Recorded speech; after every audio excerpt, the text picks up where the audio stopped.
forefront of the list, and now that's checked off. So got that done. Another thing you've recently launched is Sukuta, and it's actually Sukuta, which is the Japanese way to spell scooter, correct? And of course, Scooter's your nickname. Actually, for anybody that doesn't know, how did you get that nickname? When I was younger, before crawling, my auntie, she seen me and I was scooting on my back, and she called me Scooter. So that's basically how I got my name, Scooter. It's from my auntie scooting on my back. Yeah.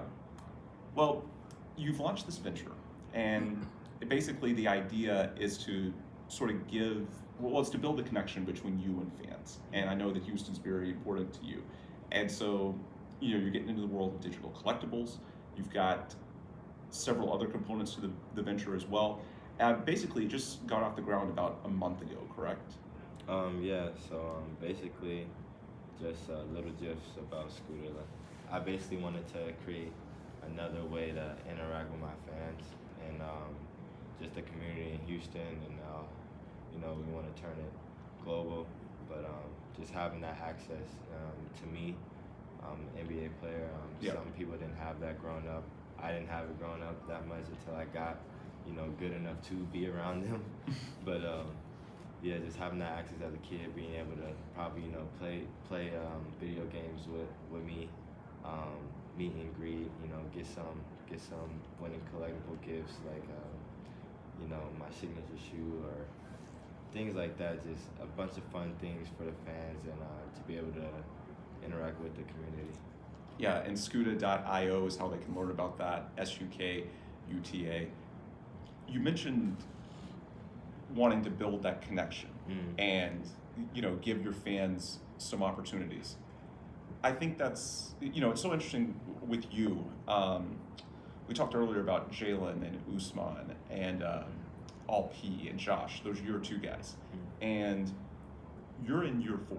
And sometimes there can be a little bit of stereotype that once guys get to year 4, not that they're going to stop improving, but they're starting to get closer to their prime.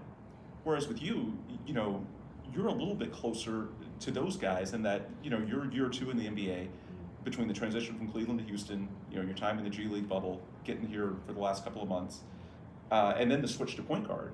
You went through so many changes early in your NBA career. I think for a lot of people, like, your year 4 is closer to like a year 3 based on the circumstances and the position change. Is that fair? I mean, this is year 4 for me, so Okay. I like everything that happened. I mean, it happens for a reason. Well, but I get what you mean. Yeah. Yeah. And technically, yeah. Well, the reason I mentioned it, that you're a young 22, you're a young year 4, is that it's a good time for fans to sort of get in on these types of ventures with you, because you've got a lot more room to grow, right?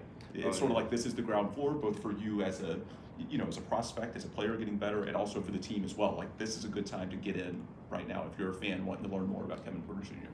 For sure. Like you said, my first 3 years was up and down. Like, a lot of things was happening, so I didn't really get a chance to express who I was. And this way, I get a chance to basically connect with the fans and relate to them. Express like my habits and habits that I do. The things I like art,